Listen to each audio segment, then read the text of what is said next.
नमस्कार, मी प्रतीक्षा. DNA मराठीमध्ये आपलं स्वागत. अहिल्यानगर जिल्ह्यातील पारनेर तालुक्यासह संपूर्ण जिल्ह्यात मोठ्या प्रमाणात अवैध वाळू व्यवसाय सुरू असल्याचा आरोप अन्याय निवारण निर्मूलन सेवा समितीच्या वतीनं पोलीस अधीक्षकांना निवेदनाद्वारे करण्यात आला आहे. अवैध वाळू वाहतुकीमुळे रस्त्यांची मोठ्या प्रमाणात दुरावस्था झाली असून भरधाव वाळूच्या वाहनांमुळे अनेक ठिकाणी अपघात होऊन नागरिकांचा जीव जात आहे. पारनेर तालुक्यात वाळूने भरलेल्या वाहनाच्या धडकेत एका तरुणाचा मृत्यू झाल्याची घटना घडली. या घटनेनंतरही दोषींवर ठोस कारवाई होत नसल्याचा आरोप करण्यात आला आहे. अवैध वाळू व्यवसाय सुरू राहण्यामागे काही अधिकाऱ्यांचे दुर्लक्ष आणि संगनमत असल्याचा गंभीर आरोपही करण्यात आला आहे. या प्रकरणी जिल्हाधिकारी आणि पोलीस अधीक्षक यांना निवेदन देण्यात आलं असून संपूर्ण जिल्ह्यातील अवैध वाळू व्यवसाय तात्काळ बंद करावा, संबंधित अधिकारी व कर्मचाऱ्यांवर कारवाई करावी, तसेच दोषींना सहआरोपी करण्याची मागणी करण्यात आली आहे. पोलीस अधीक्षक अहिल्यानगर व जिल्हाधिकारी अहिल्यानगर यांच्या अंतर्गत असणाऱ्या पारनेर तालुक्यामध्ये दिनांक 4/1/2026 रोजी एक मोजे वासुंदे गावातील संतोष नरे याला अवैध वाहतूक करणाऱ्या हायवा डंपरने अपघाती त्या व्यक्तीचा मृत्यू झालेला आहे.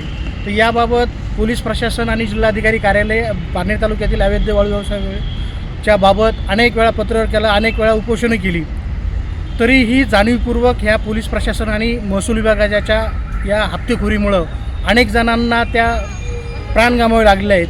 तरी ह्या पोलीस प्रशासनाला आणि महसूल विभागाला जाग येत नाही, कारण का ते ह्या हप्तेखोरी मोठ्या प्रमाणात असल्यामुळं आणि लागेबांधे ज्या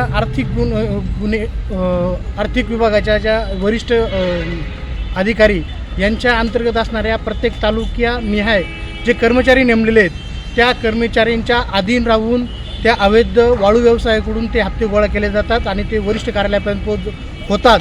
त्यामुळे अशा अनेक अवैध वाहनामुळे अनेक तालुक्यातील पारनेर तालुक्यातील मोठ्या प्रमाणामध्ये रस्ते खराब झालेले आहेत आणि अनेक जणांचे अपघात होऊन ते मृत्युमुखी पावले आहेत. तरीही त्या अपघाताची नोंद कुठल्याही पोलीस स्टेशनला झालेली नाही आहे.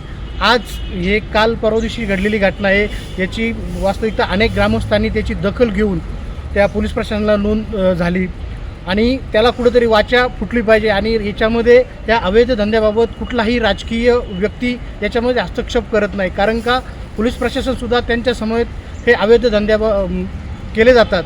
त्यामुळं जाणीवपूर्वक या पोलीस प्रशासनाच्या बाबत राजकीय नेत्यांनीसुद्धा लक्ष घालून हे अनेक जणांचे जाणारे जे बळी आहेत ते बळी त्याच्यात प्रबंध होईल आणि त्यामध्ये लक्ष घालावं आणि तिथून हे अवैध धंद्याला बंद जर नाही केलं तर अन्याय निवारण सेवा समिती इतर अनेक संघटनेच्या मार्फत 26 जानेवारी 2026 रोजी जिल्हाधिकारी कार्यालय येथे उपोषण करण्यात येईल.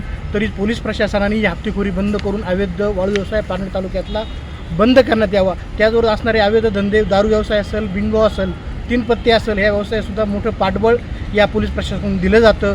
ते सुद्धा धंदे बंद झाले पाहिजे. हे मीडिया माध्यमातून विनंती करतो. धन्यवाद.